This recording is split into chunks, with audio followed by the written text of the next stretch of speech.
I'm David, 36 male. My wife Sarah and I live in a quiet suburban neighborhood with our 5-year-old son Mason. I work as an architect, a job that suits my methodical nature, while Sarah is a school counselor, a testament to her endless patience and empathy. Our life was carefully constructed, built on a foundation of mutual respect and a fierce love for our son. But a single afternoon at my parents' house took a wrecking ball to that foundation, forcing me to make a choice between the family I was born into and the family I built. Before this story unfolds, I'd love to connect with you. Please let me know in the comments where you're watching from and what time it is in your corner of the world. It's amazing to see how far these stories can travel. The scent of grilled hot dogs and freshly cut grass used to be the smell of happiness for me. It was the aroma of every Sunday barbecue at my parents' house, a tradition that had persisted since I was a kid. My dad, Robert, would man the grill, a king in his faded apron, while my mom, Mary, orchestrated the salads and side dishes from the kitchen. It was supposed to be a safe haven, a weekly touchstone for our family. On this particular Sunday, the air was warm, the sky was a brilliant, cloudless blue, and I had no idea it was the last peaceful family gathering we would ever have. My sister Jessica arrived late, as usual, with her dog Apollo in tow. Apollo was a rescue, a muscular boxer mix with a brindle coat and an intense, watchful gaze.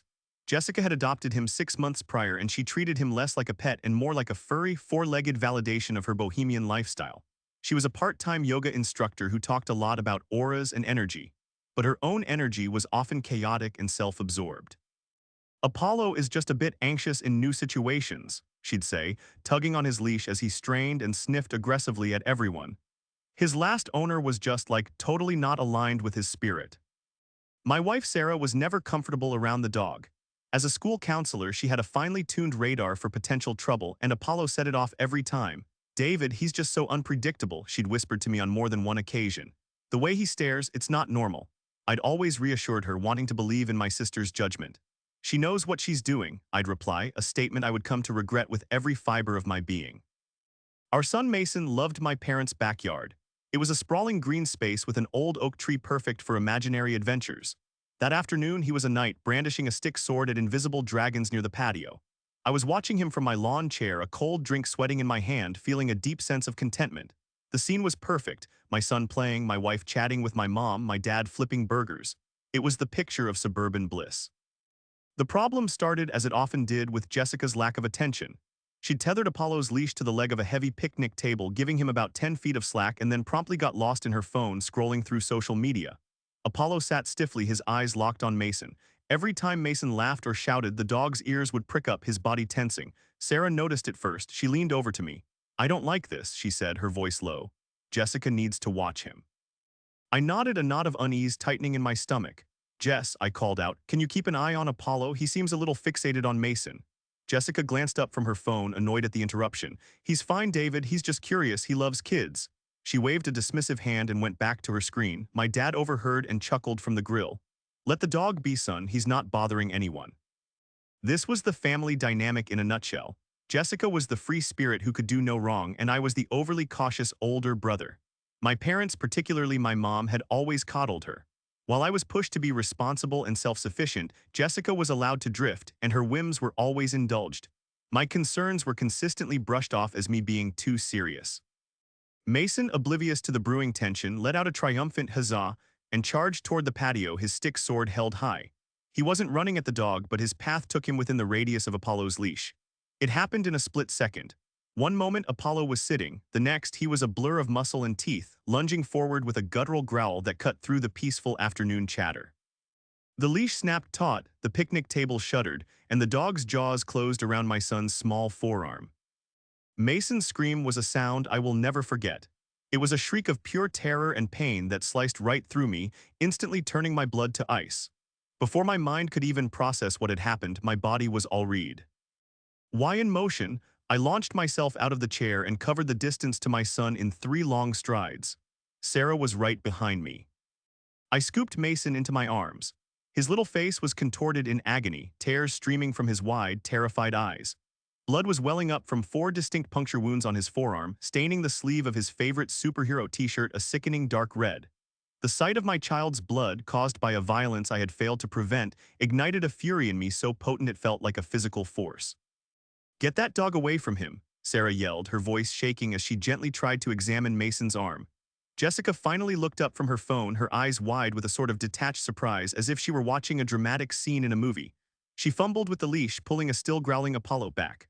"Oh my God, Apollo, no, bad boy," she cooed, her tone more disappointed than horrified. My father turned from the grill, his tongs still in hand. "What's all the racket?" he asked, his expression one of irritation rather than concern. My mother rushed out from the kitchen, wiping her hands on her apron. "What happened? Mason, are you okay, sweetie?" "Her dog bit him," I roared, my voice raw with a mix of rage and panic. I held up Mason's arm for them to see. "Look, he's bleeding." Sarah, a school counselor but with the practical instincts of a nurse, took charge. "Mary, get me the first aid kit. Robert, we need to go to the emergency room. Now." This is where the afternoon took its second and in many ways more painful turn. My family's reaction was not one of shared horror or concern for their grandson. It was one of defense, for Jessica, for her dog. "Oh, David, don't be so dramatic," my father said, finally putting the tongs down. "It's just a scratch. Dogs nip sometimes, that's what they do." "A nip?" I shot back, incredulous. "Dad, look at his arm. There are puncture wounds. He needs a doctor." Jessica, meanwhile, was kneeling and stroking Apollo's head. "He didn't mean it," she said, her voice trembling slightly. "Mason must have scared him. He was running and yelling. It probably triggered his anxiety." The audacity of her statement, the immediate shift of blame onto my 5-year-old son, was staggering. My mother chimed in, rushing to her daughter's defense. "She's right, David. The dog was probably just frightened. You know how rambunctious Mason can be." I stood there holding my crying, bleeding child and listened as my own parents and sister constructed a narrative in which my son was the instigator and their precious Jessica's dog was the victim. Sarah, having retrieved the first aid kit herself, was trying to clean the wound, but it was clear it needed professional medical attention. "That's it, we're leaving," she said, her voice firm and cold. "I'm driving him to the ER. David, get his car seat." As I moved to get the seat from our car, my father stepped in front of me, blocking my path. "Now hold on," he said, his tone condescending. "Let's not overreact. You're going to give the boy a complex, rushing him off to the hospital over a little dog bite. Your mother can clean it up." I stared at him, my own father, and felt a chasm open between us. He wasn't seeing his grandson's pain. He was seeing an inconvenience, an unwelcome disruption to his perfect Sunday barbecue. He was seeing me, his too serious son, making a scene. "Get out of my way, Dad," I said, my voice dangerously low. The trip to the emergency room was a blur of anxiety. Mason's crying eventually subsided into hiccuping sobs. The doctors were calm and professional. They cleaned the wound, administered a tetanus shot, and put him on a course of antibiotics, explaining the high risk of infection from dog bites. They also had to file a mandatory report with animal control, a standard procedure. All I could think about was my family's callous indifference. When we returned to my parents' house hours later to retrieve the diaper bag and other items we'd left behind, the scene was surreal. The barbecue had continued without us. My dad was back at the grill, and my mom was sitting with Jessica, comforting her as if she were the one who had been wronged. When they saw me, the mood soured instantly. "I can't believe you went to the hospital," my father said, shaking his head in disapproval. "And we got a call from animal control. You're causing a lot of trouble for your sister, David." "Trouble for my sister," I was seething. "Her dog mauled my son." "Don't use that word," my mother snapped, standing up. "It was a nip, and it was Mason's fault. You need to teach your son to be calmer around animals." That was the final straw. The complete and utter denial of reality, the blatant gaslighting. It broke something inside me. "You're all delusional," I said, my voice trembling with rage. "You care more about that dog and protecting her than you do about your own grandson." My father's face hardened. "Ned, you come into my house, disrespect your sister, and insult your mother. You are the one with the problem, David. Your over-the-top reaction has ruined this entire day. Until you can learn to calm down and apologize to Jessica for what you've put her through, you are not welcome here, and neither is your family." He pointed a finger at the door. "Get out." I stood there for a moment, completely stunned, banned. I was being banned from my childhood home because my son was attacked, and I had the audacity to be upset about it. I looked at my mother, hoping for a sign of support, but she just stared at me with cold, disapproving eyes. Jessica just looked away, refusing to meet my gaze. Without another word, I turned and walked out, slamming the door behind me. The sound echoed the final, brutal shattering of my illusions about my family. As I sat in my car, the adrenaline faded, replaced by a profound and hollow grief. I didn't just drive away from my parents' house that day. I drove away from the family I thought I knew. I cried for an hour in my driveway before the grief hardened into something else, cold, clear resolve. They had drawn their line in the sand. Now I would draw mine. I picked up my phone and called my lawyers. The 24 hours following the incident were a strange mix of simmering rage and deep sorrow. Sarah was my rock. She handled Mason with a gentle strength, reassuring him that it wasn't his fault, that dogs sometimes make mistakes, carefully omitting the part where the dog's owners, our family, had made far bigger ones. She dressed his wound, made sure he took his antibiotics, and held him close whenever a flicker of fear crossed his face. Seeing her unwavering focus on our son's well-being stood in stark, painful contrast to the behavior of my own parents. I, on the other hand, was a mess. I replayed the scene over and over in my head, the lunge, the scream, and most of all, the cold, dismissive looks on my parents' faces, banned from my own home. My father's words echoed in my ears. I felt a profound sense of loneliness, the kind that comes from being cast out by your own tribe. I had a brief initial consultation with a lawyer, a man named Mr. Harrison, who advised me to document everything and wait for the animal control report. He was calm and methodical, the exact opposite of the emotional storm brewing inside me. I wanted to believe it was a misunderstanding, a colossal overreaction on their part that they would surely regret in the morning. I held on to a sliver of hope that my mom at least would call, her voice thick with remorse, and apologize. The call never came. Instead, late the next evening, as I was sitting in the dark of my living room, my phone buzzed with a text message. It was from my dad. My heart leaped for a split second, thinking maybe, just maybe, this was the apology. I opened the message, my thumb hovering over the screen. The text read, "David, your mother and I have been talking. You need to call animal control first thing in the morning and tell them it was an accident and that you overreacted. Jessica is a wreck. They told her this is Apollo's third official complaint and he could be put down. You can't let that happen over a little scratch. Don't ruin your sister's life." I read the text once, then twice, then a third time, letting the words sink in and rearrange themselves into a new, horrifying picture. The anger and grief I'd been feeling were suddenly eclipsed by a white-hot, clarifying rage. Third official complaint. The words blazed in my mind. This wasn't the first time. It wasn't an isolated incident. It wasn't a nip. It was a pattern of violence they had deliberately and consciously hidden from me. They had let that dog, a known biter with a history of aggression, play in the same yard as my 5-year-old son. They watched it happen and they said nothing. Their betrayal wasn't just in their reaction after the bite, it was in their deception before it. They had actively, knowingly endangered my child.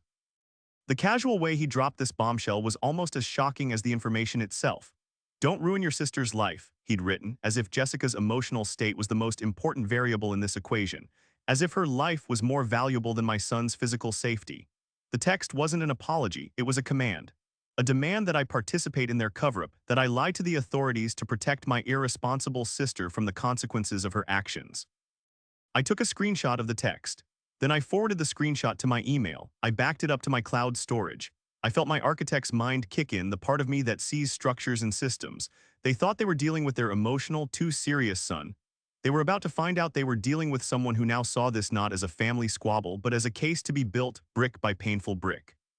Sarah came into the room and saw T. He looked on my face. "What is it?" she asked, her voice soft with concern. I handed her my phone without a word. She read the text message, and I watched as her expression shifted from worry to disbelief, and then to a cold, hard fury that mirrored my own. "Third complaint," she whispered, her voice barely audible. "They knew, David, they knew that dog was dangerous and they let it near our son." She looked up at me, her eyes flashing. "This changes everything. This isn't just about them being terrible parents. This is negligence. This is endangerment." She was right. The text message was the key. It was the piece of evidence that transformed the situation from a he said, she said family drama into a documented case of liability. It was an accidental confession, a gift from my father's own arrogance. He was so convinced of his authority over me, so certain I would fall in line, that he hadn't even considered how his words could be used against them. That night I didn't sleep. The sorrow was gone, burned away by the rage. The man who had been weeping in his car just 24 hours earlier was gone. In his place was a father armed with a righteous fury and a single damning piece of evidence. My family had thought they could banish me and rewrite the narrative to suit their needs, but with that one careless text, my father had handed me the pen. I was going to write the ending to this story myself, and it wasn't going to be the one they were expecting. The next morning, I didn't call animal control to lie for them. I called Mr. Harrison and told him we now had everything we needed to proceed. My second meeting with Mr. Harrison was starkly different from the first. The initial consultation had been about calming me down and outlining possibilities. This time, it was about strategy. I walked into his mahogany-paneled office not as a distraught son, but as a client with a clear objective and concrete evidence. Mr. Harrison was a man in his late 50s with a calm demeanor that belied a sharp, analytical mind. He listened patiently as I recounted the story again, but this time I concluded by placing my phone on his desk, displaying the screenshot of my father's text. He put on his reading glasses and leaned forward, his eyes scanning the words. He read it once, then read it again, a slow, grim smile spreading across his face. "Well, David," he said, looking up at me over the rim of his glasses, "your father just did 90% of my job for me. This is what we call an admission against interest. It's pure gold." He explained that the text accomplished several crucial things. First, it completely discredited their narrative that the attack was an unforeseeable, one-off incident. Second, it established a clear history of negligence on my sister's part. Third, and perhaps most importantly, it implicated my parents in the cover-up, proving they were aware of the danger and chose to conceal it. "So what are our options?" I asked, my voice steady. "We have several avenues," he began, ticking them off on his fingers. "First, we ensure animal control has this information. This isn't about revenge, David, it's about public safety. A dog with 3 documented attacks is a clear and present danger to the community. They will likely issue a destruction order." I felt a pang of something, not quite guilt, but a somber acknowledgement of the finality of it. I had never wanted the dog to be harmed, but my son had been, and the text proved it could easily happen to another child. My priority had to be preventing that. I nodded. "Okay, what's next?" "Next, we address the damages," he continued. "Mason's medical bills, both current and future. He may need plastic surgery down the line to minimize the scarring. There's also the psychological trauma. We need to get him into therapy with a child psychologist to deal with the fear and anxiety this has caused." He paused, his gaze meeting mine.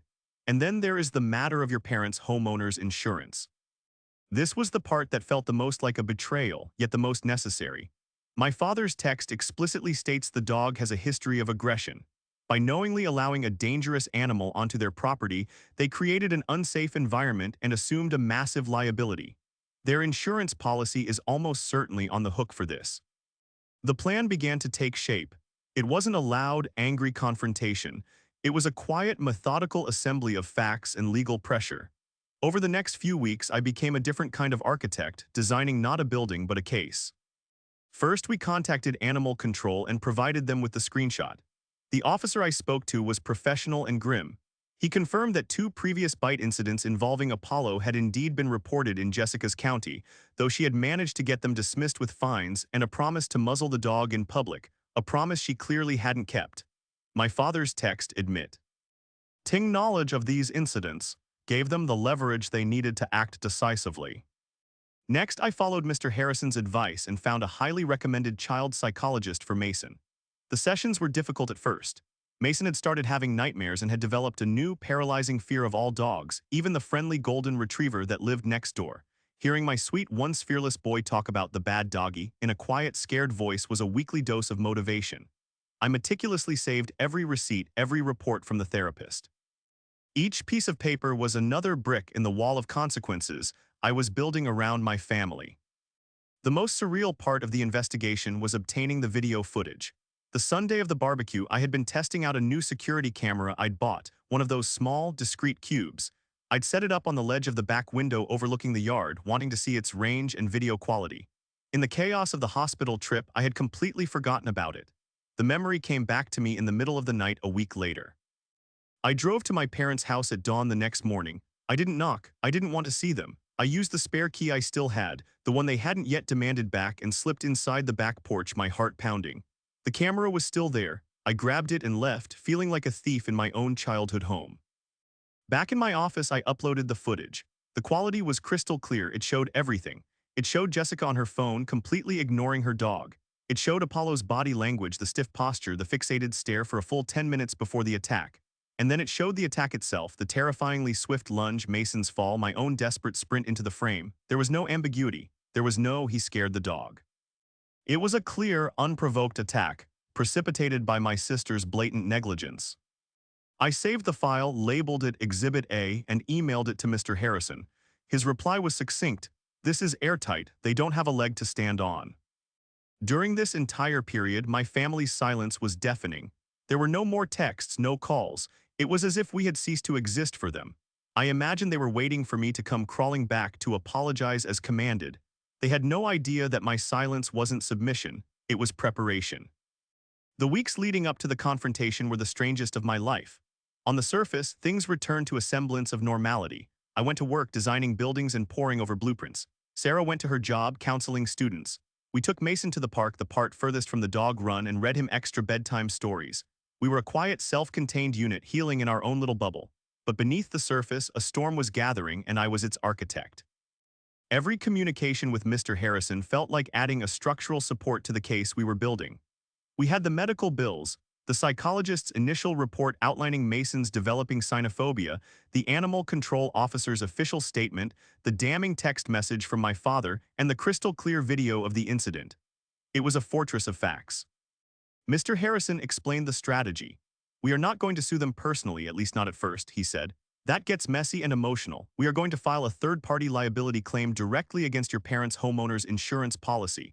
We will present them with a demand package containing all of this evidence. Their insurance company's lawyers are not sentimental. They don't care about family drama. They care about financial risk. And what we have here," he tapped a thick folder on his desk, "is a massive, undeniable risk. They will settle. It is far cheaper for them to pay the claim than to fight a losing battle in court." This approach appealed to my nature. It was clean, efficient, and removed the raw emotion from the equation. The target wasn't my mom and dad's retirement savings. It was the faceless corporation they paid to protect them from exactly this kind of liability. The consequences, however, would still land squarely on their shoulders. A claim of this magnitude, based on proven negligence, would almost certainly cause their insurance provider to drop them, making it incredibly difficult and expensive for them to get insured in the future. It was a precise, surgical strike against their finances and their future security, a direct consequence of their decision to prioritize their daughter's feelings over their grandson's safety. During this time, I received one communication from a flying monkey, my aunt, my mother's sister. She called me one afternoon, her voice syrupy sweet. "David, honey, your mother is just heartbroken," she began. "She says you're not speaking to any of them. You know how sensitive your sister is. This whole thing has been so hard on he. Can't you just be the bigger person and call your father? This has all been blown way out of proportion." The old me would have been susceptible to this guilt trip. The old me would have felt the familiar pressure to be the responsible one, the one who smooths things over. But the old me was gone. "Aunt Carol," I said, my voice calm and devoid of emotion. "Was it blown out of proportion when Jessica's dog bit my 5-year-old son? Was it blown out of proportion when my parents lied to me about the dog's history of aggression? Was it blown out of proportion when they kicked me out of their house for taking my bleeding child to the emergency room?"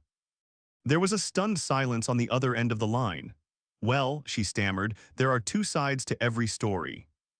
"No," I replied firmly.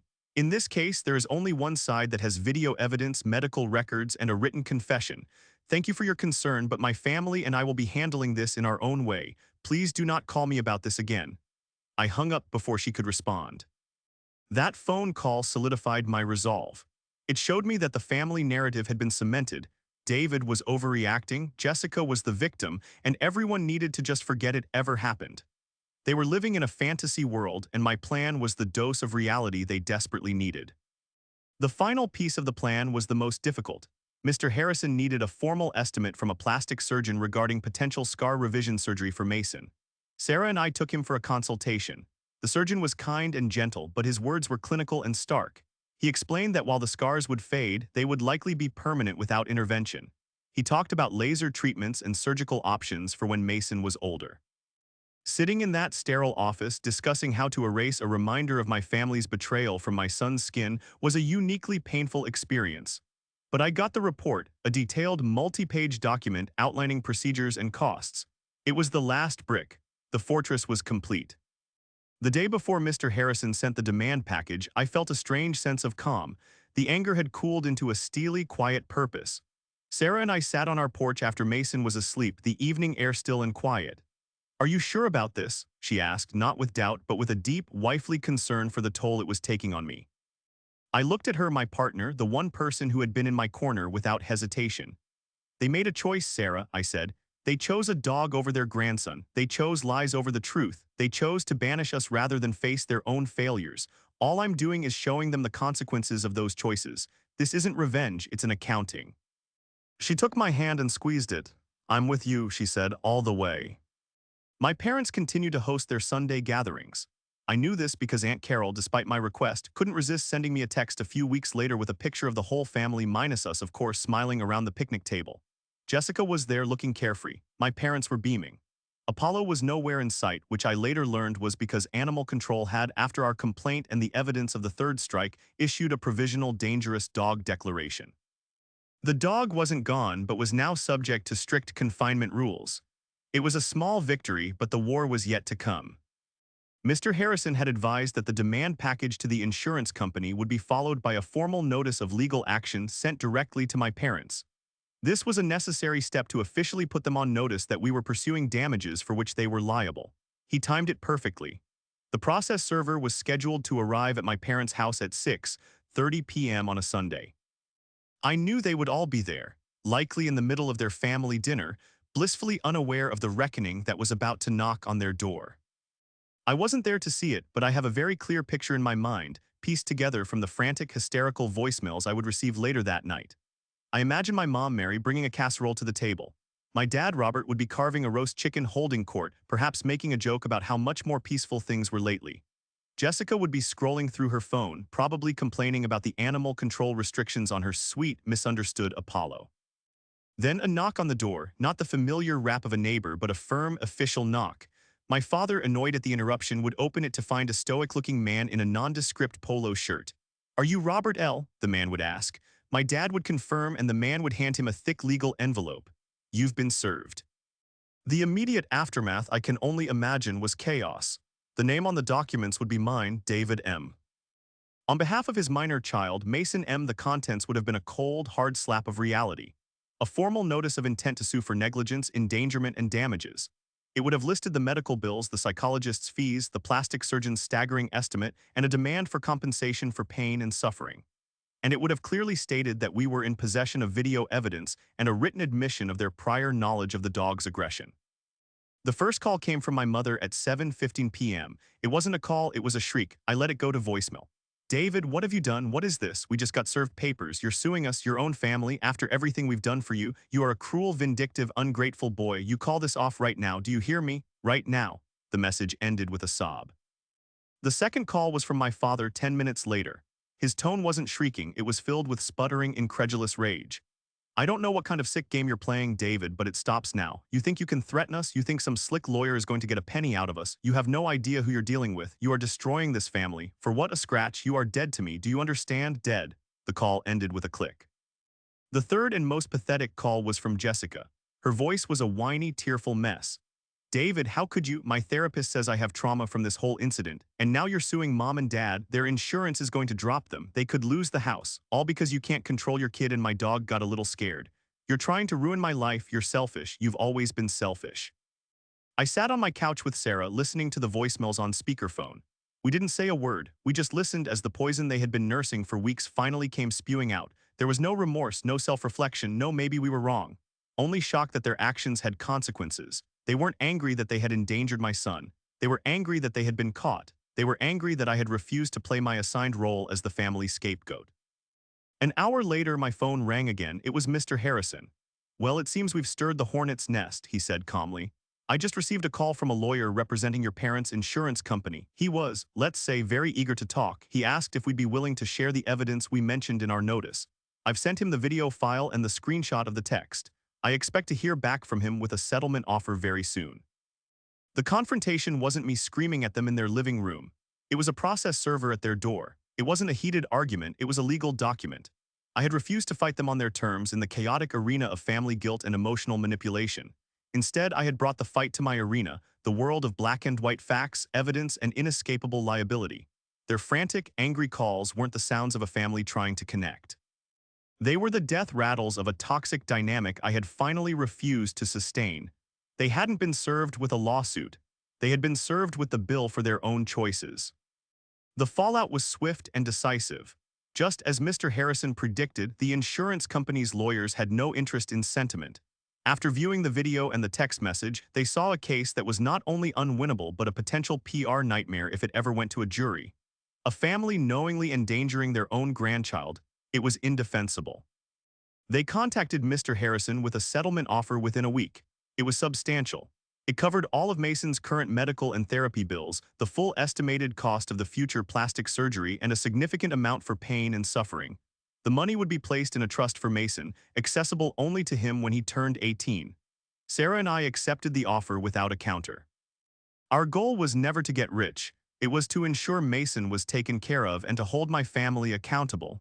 The settlement achieved both. The consequences for my parents and Jessica were exactly what we had anticipated. The insurance company paid the claim and then promptly sent my parents a notice of non-renewal. My father, as I later heard through the family grapevine, spent a month frantically trying to find a new provider. He eventually found one, a high-risk insurer that charged him a premium nearly 4 times what he had been paying before. His financial security, which he prized above all else, had been permanently damaged. It was a constant, monthly reminder of his actions. Jessica was forced by animal control to either comply with severe restrictions, including keeping Apollo muzzled and in a secure enclosure at all times, or surrender him. Faced with actual responsibility, she chose the easy way out. She surrendered Apollo to a specialized rescue for dogs with behavioral issues. She framed it on her social media as a heartbreaking sacrifice she was making for Apollo's spiritual journey, conveniently omitting the part where her negligence had led to a child being mauled. I have not spoken to my parents or my sister since the day the process server arrived. The angry voicemails were their last words to me. They have made no attempt to see Mason, no attempt to apologize. In their eyes, I committed the ultimate sin. I held up a mirror to them and they couldn't stand the reflection. I had broken the unspoken family rule. We protect Jessica, we manage David, and we never ever admit fault. My life is quieter now. The weekly obligation of the Sunday barbecue is gone, replaced by peaceful Sunday mornings at home with Sarah and Mason. We go to the farmer's market, we build Lego castles that cover the entire living room floor, and we work in our own garden. We are building new traditions on a new foundation. A foundation of honesty and protection. Mason is doing much better. The therapy has helped immensely. He's still wary of big barking dogs, but his nightmares have stopped. The fear that once shadowed his face is slowly being replaced by the happy-go-lucky confidence he used to have. The scars on his arm are fading, a pale reminder of the incident, but the emotional scars are healing too.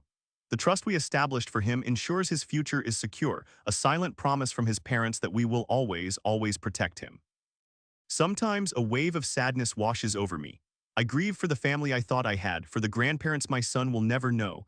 I see other families at the park, grandparents pushing their grandchildren on the swings, and I feel a pang of loss. But then I look at my wife and my son and I know I made the right choice. I chose my real family, the one I built, not the one I was born into. I learned a hard lesson. Sometimes the most loving thing a person can do is to walk away. It's to draw a line not out of hate but out of self-respect and a duty to protect your children. My family thought their love was unconditional, but it was conditional upon my silence, upon my willingness to absorb their dysfunction. My love for my son, however, is truly unconditional. And that love demanded I burn the old bridges to build him a safer path forward. We may have lost relatives, but we found peace. And in the end, that's a trade I would make again every single time.